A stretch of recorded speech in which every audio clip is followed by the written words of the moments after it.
Get it.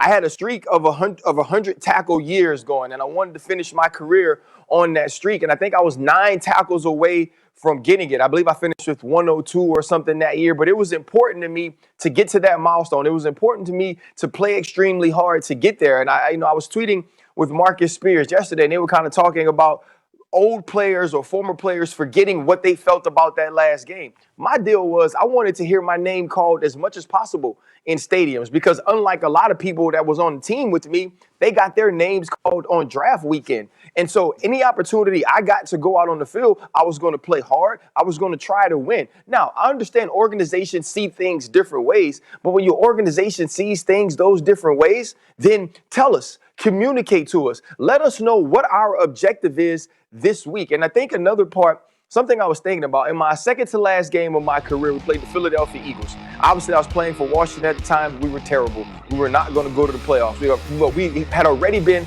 eliminated.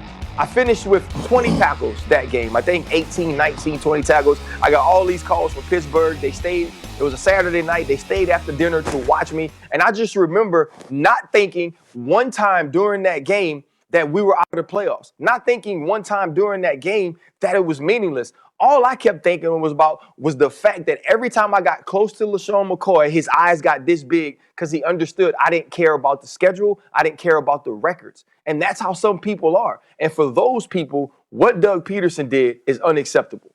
That's why Ryan Clark is a starter on my team. When I have a team, I'm starting RC. Dominique, your skepticism is putting you in serious jeopardy of not being on my team.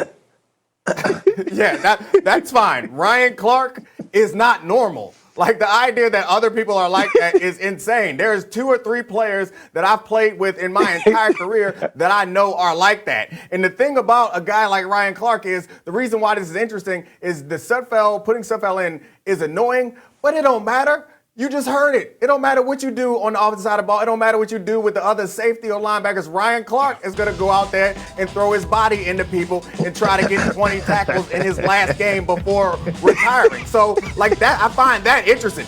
That ain't me.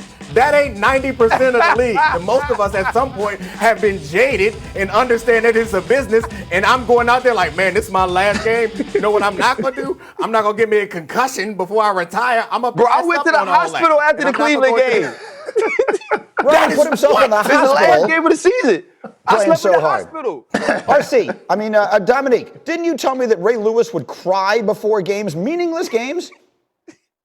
Oh, yeah, that's what I said. I played with 2 or 3 guys like that in my entire career. Ryan Clark is one of them dudes, and I agree. If I owned a team, I would want Ryan Clark to be the safety on my team. As a father, I do not want my son or any of my daughters thinking like Ryan Clark. I don't want them going through life like, I don't give a bleep what happens to me or anybody else. I'm going to go barrel into this. But that's the difference between someone who owns an organization and someone who actually gives a dang about you. So, RC, I'm glad you're done playing football because I really love you and I really care about you, and I don't want you doing that no more. Let me get Desmond in here. What do you think of this, Des? Which side of this you fall on? Hey, man, this conversation is taking a crazy turn. I don't even know what these guys are talking about right now. All I can tell you is this, Greedy, listen. As long as I've been playing competitive football, the one thing I can tell you is this. If you're having a bad season, you still want to end on a good note. You want to end on a win. So I was really surprised. I'm watching the game with my daughter, Sydney, and I'm just trying to wrap my head around what's going on with Doug Peterson. Why is he making this call? The only other explanation that made sense was if this quarterback was going to hit an incentive by playing a certain amount of snaps, then I get that. But outside of helping the guy reach an incentive, I don't know why you make that call and you send your guys home with this bad taste in their mouth. This is one of the absolute worst ways to end a season.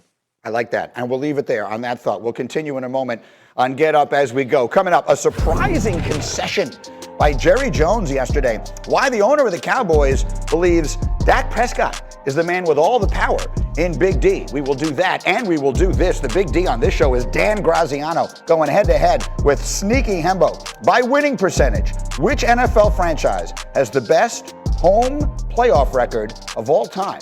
That's the question. The answer is next. This is